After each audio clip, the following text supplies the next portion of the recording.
Hello viewers, welcome back to my channel. இப்போ என்ன பார்க்க போறோம்னா ரொம்ப ஈஸியான ஒரு டீ டைம் ஸ்நாக்ஸ், சூப்பரான ஸ்வீட், ரொம்பவே சிம்பிளான இன்கிரிடியன்ட்ஸ் வச்சு அருமையான அல்வா பண்ணலாம். இதோட டேஸ்ட் வேற லெவல் தான். கண்டிப்பாக எல்லாருக்கும் ரொம்ப பிடிக்கும். இதை ஒரு வாரம் வச்சு சாப்பிடலாம். பண்ணுறதும் ரொம்ப ஈஸி, பிகினர்ஸ் கூட பண்ணிடலாம். அவ்வளோ ஈஸியான ஒரு ஸ்வீட் இது. எப்படி பண்ணலான்னு பார்க்கலாமா? வாங்க வீடியோக்குள்ளே போகலாம். கோதுமை மாவு வச்சு தான் ஒரு அல்வா பண்ண போகிறோம். 1 கப்பு நெய் எடுத்துட்டுருக்கேன், அதை பேனில் சேர்த்துக்கிறேன். எவ்வளோ நெய் எடுத்தோமோ அதே அளவு கோதுமை மாவு இதை சேர்த்துக்கிறேன். இதில் 2 பங்கு நெய் 2 பங்கு கோதுமை மாவு சேர்த்துருக்கேன். கோதுமை மாவை இந்த நெய்யில் நல்லா வறுக்கணும். கலர் மாறணும், கோதுமை மாவு கொஞ்சம் லைட் ப்ரௌனாக மாறணும். அந்த அளவுக்கு இதை வறுத்தெடுத்துக்கலாம். இப்போ நல்ல கோதுமை மாவு மணம் வருது, பொரிஞ்ச மணம். கொஞ்சம் கலரும் சேஞ்ச் ஆகிருக்கு பாருங்க. இந்த மாதிரி தான் இருக்கணும்.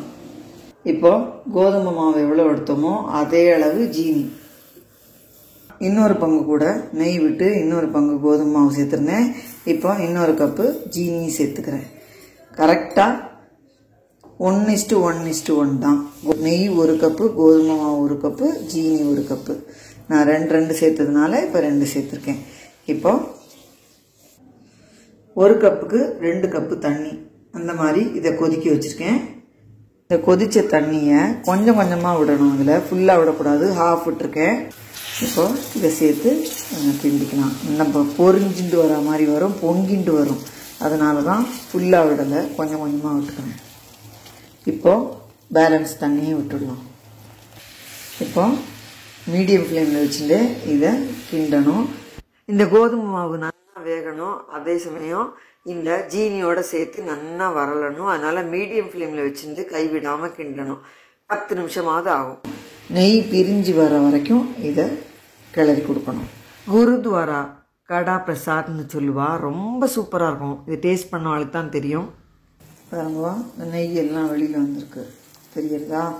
10 நிமிஷமாக அந்த மாதிரி மீடியம் ஃப்ளேமில் வச்சுட்டு கைவிடாமல் கிண்டிகிட்டே இருக்கும்போது இந்த மாதிரி பதத்துக்கு நெய்யெல்லாம் வெளியில் வந்து ஜோராக செட் ஆகிடுச்சு.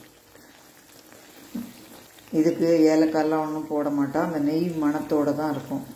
கோதுமை மாவு பொரிஞ்ச மணம் நெய் மணத்தோடு தான் இருக்கும். நீங்கள் விருப்பப்பட்டால் போட்டுக்கலாம். இப்போ நம்ம கடா பிரசாத் ரெடி. இது கிளறதையே தெரியும். முதல்ல ரொம்ப லூஸாக இருக்கும், இப்போ கொஞ்சம் நல்லா கெட்டியாகிட்டுருக்கு, தெரியறதா? இந்த மாதிரி பண்ணும்போது 1 வாரம் வரைக்கும் வச்சு யூஸ் பண்ணலாம், சூப்பராக இருக்கும். இப்போ மேலாக சீவின பாதாம் சேர்த்தாச்சு. ஸ்டவ் ஆஃப் பண்ணிடலாம். நம்ம சூப்பரான கடா பிரசாத் கோதுமை மாவு அல்வா ரெடி ஆகிடுது.